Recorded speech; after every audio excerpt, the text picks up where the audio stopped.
naturopathe, biohacker, auteur. Le titre de sa conférence, l'utilisation intelligente des plantes pour le cerveau. Dans cette conférence, Stéphane va nous faire une présentation des plantes qui peuvent nous aider à élever notre conscience, faire face à l'estress, améliorer notre sommeil et même notre cerveau. Bonjour.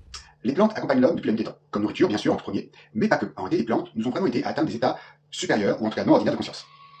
Aujourd'hui, d'ailleurs, tous les peuples consomment des plantes ou des substances qui vont modifier la conscience. La première que nous connaissons quasiment tous, c'est le café, l'une des boissons les plus consommées.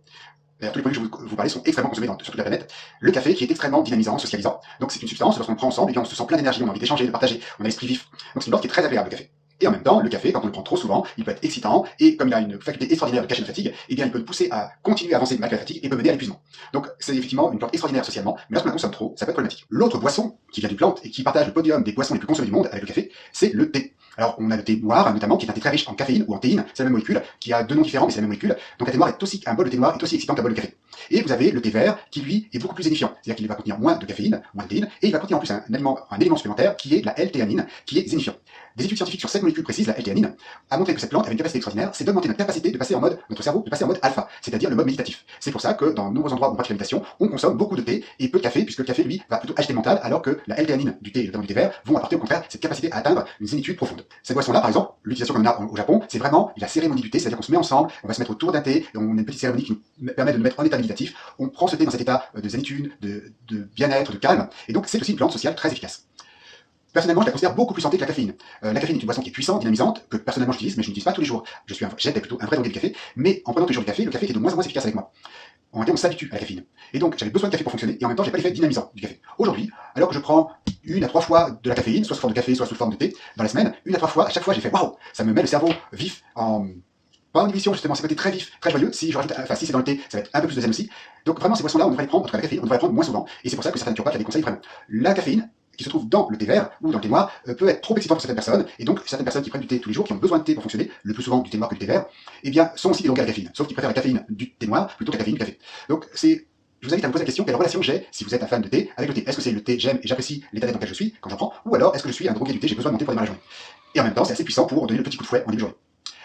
Parmi le podium des boissons santé qui viennent de plantes, donc nous avons le café, le thé, le troisième, larron, c'est l'alcool, notamment la bière. Alors la bière est extraite de plusieurs plantes, notamment du houblon, alors extrait et transformé et récupéré de plantes, mais la plante est vraiment une substance extraordinaire.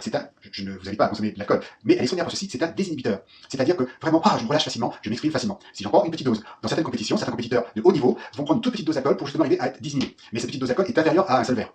Par contre, quand je suis avec des amis et que je prends un petit verre de vin, un petit verre de bière ou une autre boisson, eh bien je vais me sentir plus décontracté, je vais pouvoir m'exprimer avec moins de tension. Donc là encore, c'est quelque chose qui est beaucoup plus social. Évidemment, je ne vous redirai pas tous les méfaits de l'alcool. L'alcool crée vraiment des dépendances. L'alcool est une substance qui est toxique en elle-même, donc ça en consomme beaucoup. C'est vraiment toxifiant, donc fatigant pour le corps et pour le cerveau. Donc c'est vraiment, là encore, quelque chose qui devrait être utilisé de temps en temps, ponctuellement, plaisir. Il existe un autre type de substance extrait des plantes, extrêmement puissant, le sucre. En gros, soyons francs, si vous allez rencontrer des amis, vous allez boire soit du café, soit du thé, soit de l'alcool, soit une boisson sucrée. Le sucre, lui aussi, a des propriétés sur notre mental, il va améliorer notre dopamine, donc nous donner plus d'énergie, notre sérotonine, notre zen, donc il y a quelque chose qui fait que je me sens bien. Et donc, si je me sens bien et qu'on est ensemble, et que la personne en face de moi prend une substance équivalente, tous les deux on se sent bien, on échange facilement. Donc le sucre, les boissons sucrées, les sodas sont des boissons très socialisantes. Vous vous doutez bien qu'en naturopathe, je les recommande pas du tout. Pourquoi? Ce sont de véritables shoots de sucre. Ces shoots de sucre, hormis l'effet positif que ça peut avoir sur l'esprit, ça a des effets négatifs sur le corps, c'est fatigant, ça crée des shoots d'insuline, des petits shoots de stockage qui, avec les mois et les années, vont finir par s'accumuler sur les hanches ou sur le ventre. C'est une substance qui est addictive. Il y a eu des tests qui ont montré que les souris, si je me souviens bien, étaient opiumanes. Si on préférait l'opium ou le sucre, la plupart des souris préféraient le sucre, pour dire à quel point cette drogue est agréable à utiliser. Et les drogués le savent, en cas de manque, la seule solution, c'est de prendre quelque chose qui soit riche en sucre. Donc le sucre, on l'utilise beaucoup, voire beaucoup trop, parce qu'effectivement, ça permet quand on l'utilise, quand on consomme, de se sentir bien, et en même temps, c'est assez nocif pour la santé. Il y a une autre substance, une autre plante que l'on utilise beaucoup, bien qu'heureusement de moins en moins, et qui est très puissante pour changer l'état d'esprit, c'est le tabac. Le tabac, si on en consomme autant, c'est que c'est addictif d'une part, mais que d'autre part, socialement, c'est relaxant. C'est-à-dire que si je suis tendu dans ma journée et je prends une cigarette, je vais être zénifié. D'ailleurs, beaucoup de personnes font le cocktail, le café dynamisant dans une main et la cigarette zénifiante de l'autre. Évidemment, la cigarette, je ne vais pas vous dire la recommander, mais il faut voir que cette plante, sous cette forme, la cigarette, a vraiment colonisé la planète avant qu'on s'aperçoive de ses effets délétères. Ensuite, ça c'est le grand classique de ce qu'on a dans le monde occidental. Nous avons aussi dans le Pacifique une boisson qui s'appelle Cava Cava, qui est même chose, c'est une plante qui va zénifier, permettre de favoriser la parole. En bref, nous utilisons tous, que ce soit pour des raisons sociales ou pour des raisons de performance personnelle au boulot par exemple, ou pour tenir le coup, des plantes qui vont nous aider. Le thé, avec la théine, qui est l'autre nom de la caféine, ou la L-théanine, qui apporte du zen, donc le café avec la caféine, le tabac avec la nicotine, même si heureusement nous en consommons de moins en moins, le sucre et l'alcool. Bon, voilà, avons que l'alcool au boulot n'est pas top, mais il faut avouer que les 4 premiers sont souvent utilisés, soit socialement, soit professionnellement. Donc ces plantes nous accompagnent au quotidien, mais nous l'avons vu, elles ont toutes des effets secondaires.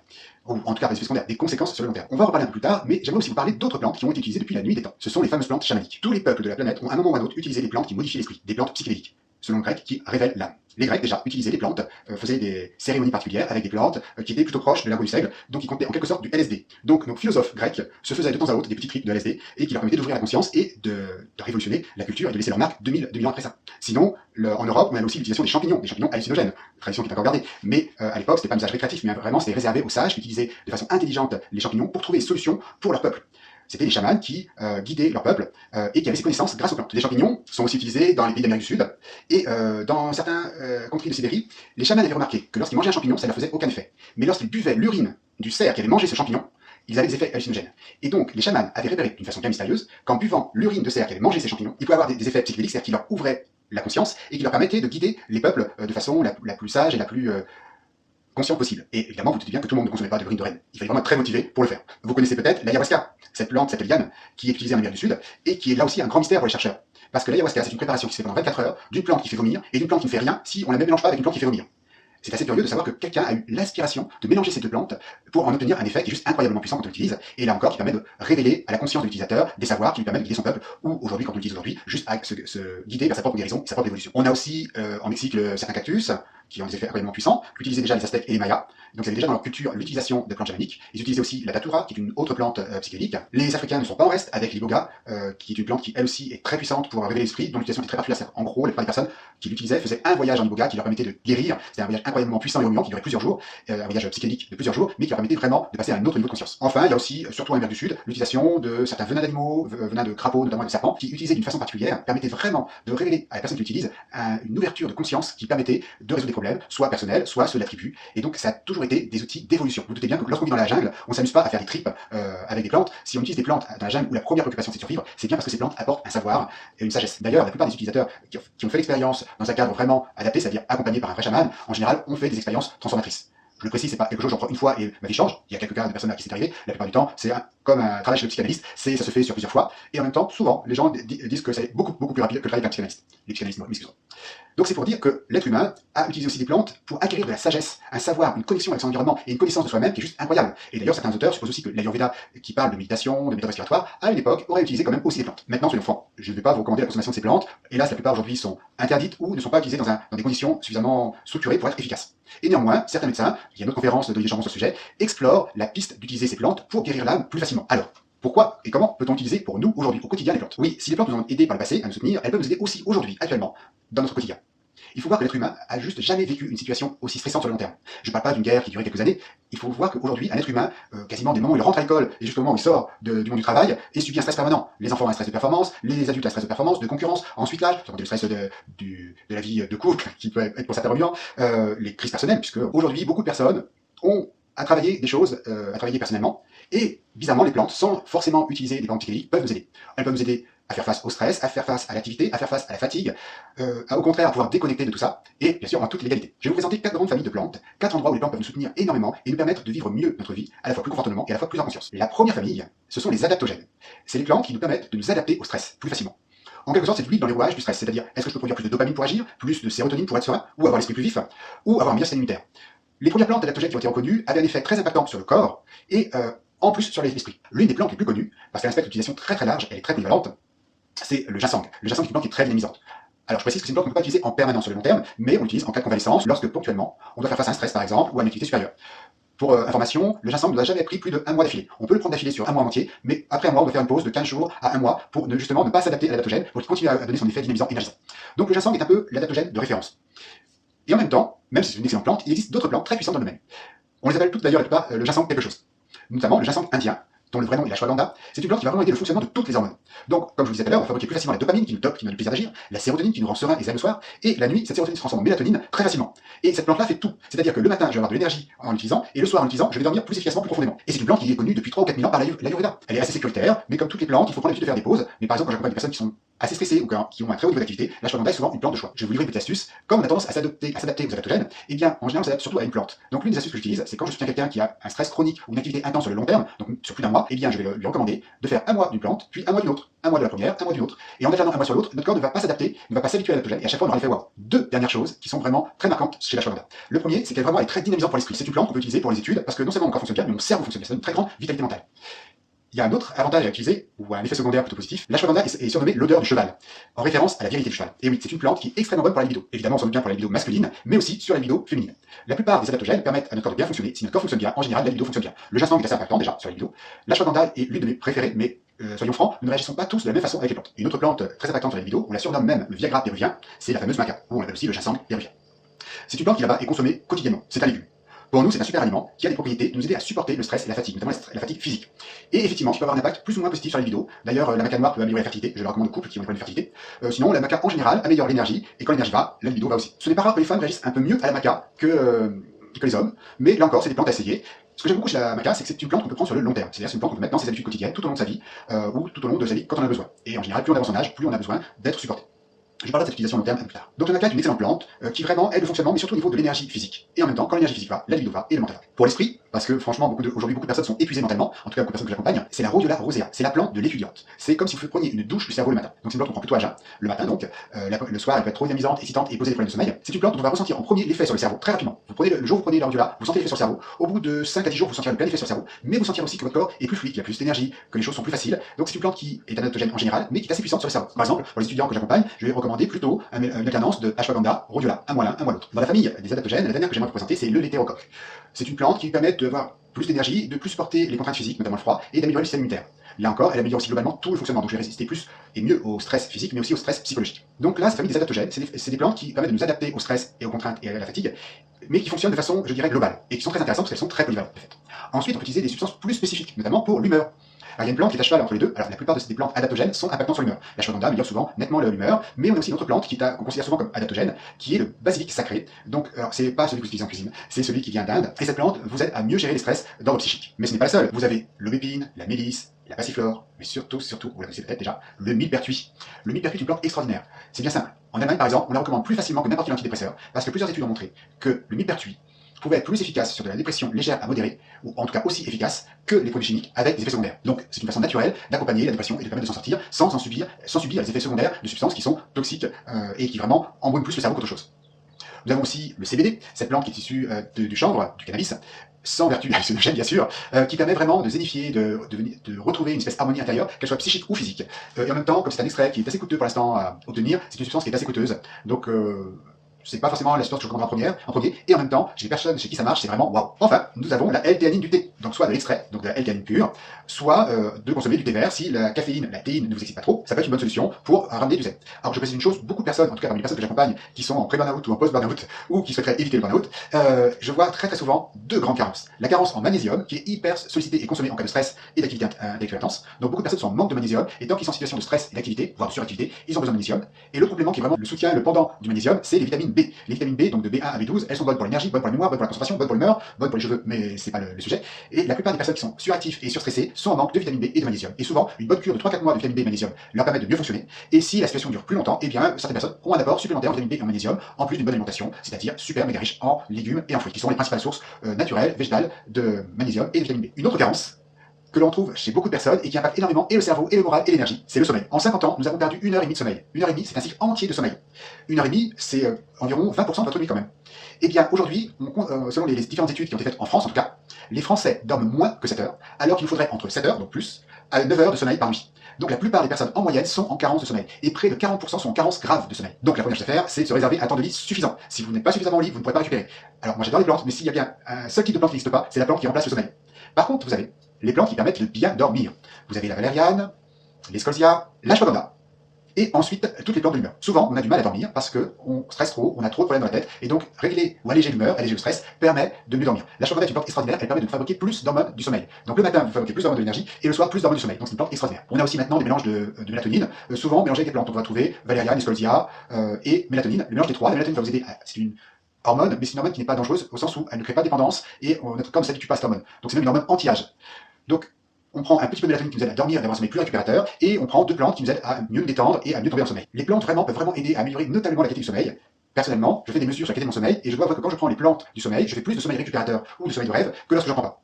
Donc, lorsque je suis un peu trop actif, je n'hésite pas le soir à prendre quelques plantes qui vont m'aider, qui, contrairement aux somnifères, ne créeront pas de dépendance, et qui, contrairement aux somnifères, favoriseront un sommeil profond. Alors que très souvent, les somnifères ne permettent pas d'avoir assez de sommeil profond, et donc, oui, on dort pendant toute la nuit, mais le lendemain, on est toujours fatigué. Les plantes permettent vraiment de retrouver un sommeil récupérateur, c'est-à-dire un sommeil que lorsque j'ai bien dormi, le matin, je me trouve plein d'énergie. Évidemment, en naturopathie, il y a plusieurs choses qui peuvent aider ça. Mais les plantes peuvent être vraiment très efficaces pour vous permettre de retrouver un sommeil profond, récupérateur, régénérant, et qui vous permet le lendemain matin de vous lever plein d'énergie. Mais ça ne marche que si vous restez suffisamment au lit. Donc si aujourd'hui, vous restez moins de 7 heures au lit et que vous êtes fatigué, ne vous posez pas de questions sur la cause de votre problème. Cherchez à comment vous pouvez faire pour retrouver au minimum syndical de 7 heures de vie, et qu'est-ce que vous pouvez faire pour accompagner le sommeil, c'est-à-dire les plantes de l'humeur, les plantes du sommeil, le magnésium et le vitamine B qui aident à la fois à mieux gérer le stress, mais aussi à la fois à mieux dormir. Donc après les plantes adaptogènes, après les plantes du stress ou de l'humeur, après les plantes du sommeil, il y a une famille de plantes que j'adore. Nous sommes dans le siècle du mental. Il faut l'avouer. La plupart de nos activités sont liées au cerveau. Nous devons prendre des décisions en permanence, du matin jusqu'au soir, traiter énormément d'informations. Et beaucoup de personnes voient leur cerveau perdre en performance avec les années, jusqu'à aller à des maladies neurodégénératives. Et pourtant, ça ne devrait pas être le cas. Il y a une étude qui a été faite sur les souris, ou sur les neurones de souris, et qui ont mesuré que les neurones étaient capables de vivre 2 fois plus longtemps que l'animal hôte. Donc, autrement dit, une souris qui vit gentiment 4-5 ans a vu un de ses neurones vivre pendant près de 10 ans. On n'a pas fait la test sur l'être humain parce que ça demande beaucoup de patience. Puisque si on ramène l'être humain, ça veut dire que notre cerveau serait capable de durer 160 à 180 ans, ou en tout cas de neurones. Mais de toute façon, nous connaissons tous des personnes âgées qui sont hyper vives d'esprit. Donc, il n'y a pas de raison que ce soit pas accessible à tout le monde. Par contre, il se peut que nous n'ayons pas tout fait ce qu'il faut pour que notre cerveau soit top. Et donc, petit à petit, notre cerveau perd en performance. Sans aller jusqu'à avoir un cerveau de 20 ans jusqu'à 120 ans, ce qui pour moi est tout à fait possible, on devrait au moins pendant toute notre vie professionnelle être au top de nos performances intellectuelles. Et le problème, c'est que d'un côté, on ne nourrit pas assez notre cerveau, et la solution, de l'autre côté, c'est que des plantes peuvent nous aider. Il existe une autre famille de plantes, mis à part les adaptogènes qui permettent des actes de stress, qui sont les plantes nootropiques. Ça veut dire qui plient ou qui dirigent l'esprit. En réalité, qui permettent au cerveau de fonctionner, même dans des conditions difficiles, comme le stress et la fatigue. Alors, dans les plantes extraordinaires, qui sont vraiment d'excellentes plantes nootropiques, vraiment pour améliorer le fonctionnement du cerveau, il y a la fameuse ashwagandha et la fameuse rhodiola rosea. Ces deux plantes sont extraordinaires pour permettre un bon fonctionnement du cerveau. Donc c'est génial, c'est des plantes vraiment multifonctions, puisque j'ai plus d'énergie et plus de cerveau à la fois et un meilleur moral. Donc ces plantes-là sont des grands classiques des nootropiques et sont des plantes qui sont connues comme des plantes majeures depuis des milliers d'années. Donc on connaît leur sécurité et leur efficacité d'utilisation. Mais il existe aussi d'autres plantes qui ont fait leur efficacité au cours des siècles, voire des millénaires. À l'époque, l'Ayurveda est une science qui a été transmise de maître à élève de façon orale. C'est-à-dire que l'élève n'étudiait pas les livres n'existaient pas. L'élève apprenait par cœur le savoir du maître. C'était de longs poèmes, et donc le maître transférait les longs poèmes aux élèves. Pour retenir ces très longs poèmes, imaginez un poème qui fait 300 pages, eh bien on utilise des plantes qui amélioraient énormément le fonctionnement de l'esprit. Donc elles ont fait leur preuve de leur efficacité. Il s'agit notamment de la Bacopa monnieri. C'est une plante qu'on peut prendre sur le long terme. Personnellement, je l'utilise quotidiennement. Pourquoi? Parce qu'elle me permet de nourrir mon cerveau, de faire en sorte que mon cerveau se régénère, et je suis surpris par ma capacité à retenir plein de petits détails. Vous savez, où on a posé les lunettes, de quoi on a discuté lors du repas avant-hier. Ça me permet vraiment d'avoir un esprit qui retient beaucoup plus de choses qu'avant, sans faire le moindre effort. Et surtout de retrouver des informations très facilement. Donc le Bacopa monnieri, c'est une plante de l'étudiant. Souvent, en Ayurveda, on appelle ces plantes Brahmi, ça veut dire l'esprit. Et il y a d'autres plantes qui ont le même nom. Notamment, il y a la Centella asiatica. La Centella asiatica permet de favoriser la circulation, la microcirculation du cerveau. Si vos neurones sont bien irrigués, ils sont bien nourris, donc ils marchent bien. Et c'est vrai que ça permet vraiment de rafraîchir le cerveau, notamment si on avance son âge. La même chose pour le ginkgo biloba, qui est une plante qui aide énormément l'irrigation du cerveau, et donc permet au cerveau de mieux fonctionner. Bêtement, si vos neurones sont bien nourris, ils fonctionnent au top. Alors, il y a aussi deux plantes qui sont très accessibles, et peut-être même que vous utilisez déjà. C'est mon fameux thé, avec la L-théanine et un peu de caféine, et la caféine. Alors, je ne vais pas vous dire de prendre de la caféine tous les jours, donc de prendre du café tous les jours, ou du thé noir tous les jours.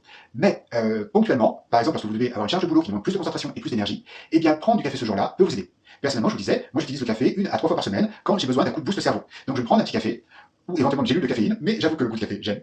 Je me prends un petit café, et ensuite, c'est incroyable, je sens moins la fatigue, je suis plus concentré, plus focus, et il faut avouer que beaucoup de livres se sont écrits grâce à la caféine. Donc ces substances-là, vous pouvez les utiliser, je dirais, plus intelligemment qu'actuellement. Parce que si je prenais de la caféine tous les jours, et bien les jours où je travaille plus, eh bien, je ne sentirais pas la différence puisque mon corps aurait pris l'habitude de la caféine et je serais, comme je l'étais avant, un drogué de la caféine. J'avais besoin de caféine pour fonctionner et en même temps, ça ne m'aidait pas, ça ne me pas suffisamment d'énergie. Et moi, j'ai même tellement consommé de café qu'à un moment, ça m'a mené au burn-out. Je vais vous faire une petite parenthèse là-dessus, mais le café cache la fatigue, donc ça permet d'avancer. Mais ça veut pas dire que je suis moins fatigué, c'est juste que je vois moins la fatigue. Et si je continue à avancer pendant trop longtemps avec la fatigue, eh bien là, je tombe en fatigue absolue et là, je suis en vrai burn-out. Donc si vous êtes comme moi avant le burn-out à 4 à 6 cafés par jour pour fonctionner, eh bien, il se peut que votre état de fatigue latent soit déjà très élevé. Et il serait judicieux de mettre en place un programme plus adapté avec des choses qui vous soutiennent en termes d'énergie, qui vous soutiennent en termes de résistance au stress, éventuellement en termes de cerveau si nécessaire, pour réduire la caféine et fonctionner avec une quantité plus raisonnable, et surtout permettre d'une façon ou d'une autre à votre corps de se régénérer. Comment? La première, c'est des normes suffisantes. Donc, nous avons vu les 4 façons dont les plantes peuvent accompagner l'esprit aujourd'hui. C'est-à-dire, vous avez les adaptogènes, les plantes de l'humeur, les plantes du sommeil, les nootropiques, donc les plantes de l'esprit. J'en rajouterai presque une 5e, mais je ne la détaillerai pas aujourd'hui, je l'ai détaillé, je crois, l'année dernière. C'est des choses qui protègent le cerveau. Et oui, et qui protègent le corps en général.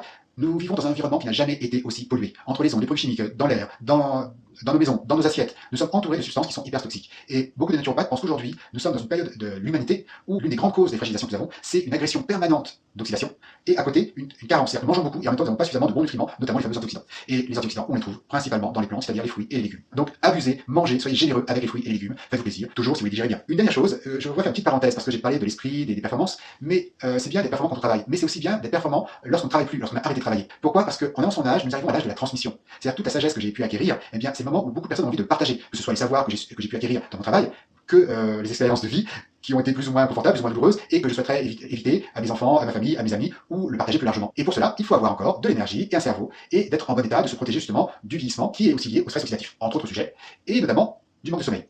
Eh bien, les plantes, notamment les plantes adaptogènes, peuvent nous aider à mieux avancer en âge, et c'est pour ça qu'en Ayurveda, il y a des protocoles, par exemple, que je mets en place chez les personnes qui sont assez avancées en âge, où on a une supplémentation permanente en plantes, qui ne sont pas des béquilles, mais plutôt un soutien, quelque chose qui me permet d'être mieux. Or, si je suis mieux dans mes hormones, mon corps fonctionne mieux, donc il se régénère mieux, donc je vieillis moins vite. Donc les plantes peuvent nous aider à vieillir moins vite. Et même des plantes sont franchement anti-âge, et la plupart des plantes anti-âge sont des plantes adaptogènes. L'un des grands anti-âge et adaptogènes, c'est le fameux ashwagandha.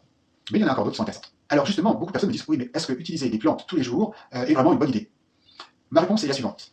Est-ce que vivre une vie qui vous oblige à prendre des choses pour être au top de votre énergie est vraiment une bonne idée? Beaucoup d'entre nous avons une vie qui a trop de contraintes, trop de pression, trop d'activité, qui est trop intense et qui manque de repos. Et effectivement, au bout d'un moment, ça peut être excitant, ça finit par être fatigant. Et là, on a le choix, soit rouler les roues dégonflées, soit au contraire faire le plein quotidiennement grâce aux plantes. Les plantes bien choisies peuvent vraiment nous aider à remonter l'énergie, à faire face au stress. Je ne parle pas de la caféine qui cache la fatigue, mais que je ne conseille pas. En tout cas, je ne conseille pas en utilisation long terme. Mais par contre, de toutes ces plantes, notamment les adaptogènes, qui vont nous aider à mieux supporter le stress, à mieux supporter l'âge, les plantes qui nous aident à gérer le stress émotionnel, les plantes qui nous aident à avoir un sommeil récupérateur, donc régénérateur, donc qui fait que je vieillis moins vite, et enfin les plantes qui permettent de garder un esprit vif, et j'espère bien avoir un esprit aussi vif qu'à 20 ans, à 120 ans. Mais leur utilisation demande quand même une certaine réflexion. Comme je vous disais, certaines plantes peuvent être prises sur le très long terme, sans aucun problème, comme le bacopa miri, d'autres nécessitent une pause, une alternance. Par exemple, le fameux ashwagandha, ginseng ou ashwagandha rhodiola, c'est deux grands classiques que j'utilise chez les personnes qui sont actives et qui ont un besoin intellectuel intense. Avec l'âge, je recommanderais de continuer les plantes, mais par exemple de prendre l'habitude de faire une pause, genre 3 semaines de prise, 1 semaine de pause, 3 semaines de prise, 1 semaine de pause. Et là aussi de faire la rotation avec les plantes adaptogènes pour qu'un mois on soit plutôt soutenu comme ça, puis un mois plutôt par la maca, puis un mois plutôt par ginseng, puis un mois plutôt par ashwagandha, avec une petite semaine de pause. Pour moi, si vous voulez explorer la voie des plantes, c'est important de toujours voir ce que les plantes vous apportent et de se méfier, à un moment on finit par s'habituer à ce soutien. Alors ce n'est pas problématique, sauf qu'on y goûte moins bien. Alors je suis comme vous, j'ai fait l'expérience, je me dis ces plantes sont trop géniales, je vais continuer, je me sens trop bien. Puis au bout d'un moment, je me suis dit mais je me sens plus aussi bien. J'ai arrêté. Alors je suis pas senti plus mal vraiment. Je suis peut-être un peu moins performant, mais pas vraiment plus mal. Et j'ai repris au bout d'un mois. Et là j'ai repris la même recette. Et là waouh, j'ai ressenti l'énergie. Les plantes, on a besoin de faire aussi une pause pour sentir comment on fonctionne avec, mais aussi se rappeler comment on est ça. Enfin, et c'est capital, et c'est pour ça que je finis par ça, c'est vous pouvez prendre des plantes qui vous aident pour le stress, pour l'énergie, pour le cerveau, pour l'humeur, pour le sommeil, mais rien ne remplace des bonnes habitudes de vie. Si vous voulez vraiment booster votre énergie, être au top de votre énergie, les premières choses à faire, c'est d'avoir les bonnes habitudes. Donc posez-vous d'abord la question, est-ce que vous digérez bien aujourd'hui? Est-ce que vous dormez suffisamment? Est-ce que vous bougez suffisamment, mais pas trop? Parce qu'il y a des gens qui bougent pas assez, et il y a des gens qui bougent trop. Aujourd'hui, dans le monde, la sédentarité tue plus que la cigarette, pour vous dire. Donc ces trois facteurs, manger, bouger, se reposer, sont vraiment importants. J'en rajouterai un quatrième, dont j'avais parlé au début, qui était aussi le stress. Si je me traîne des casseroles émotionnelles du passé, et qu'elles me portent un stress qui n'a pas de raison d'être, je porte quand même un stress qui me fatigue. Donc en travaillant toutes ces dimensions-là dans mes habitudes de vie, je peux déjà retrouver un bon niveau d'énergie. Et ensuite, si nécessaire, je peux utiliser, soit ponctuellement de temps en temps, soit lorsque j'avance son âge, ou lorsque je suis dans des périodes très actives ou très stressées, de prendre des plantes qui me soutiennent. À moi de trouver le moyen d'avoir une activité plus douce, plus tranquille et qui est plus respectueuse de mon rythme. C'est ce que je souhaite à tous. Merci beaucoup pour votre attention et à très bientôt.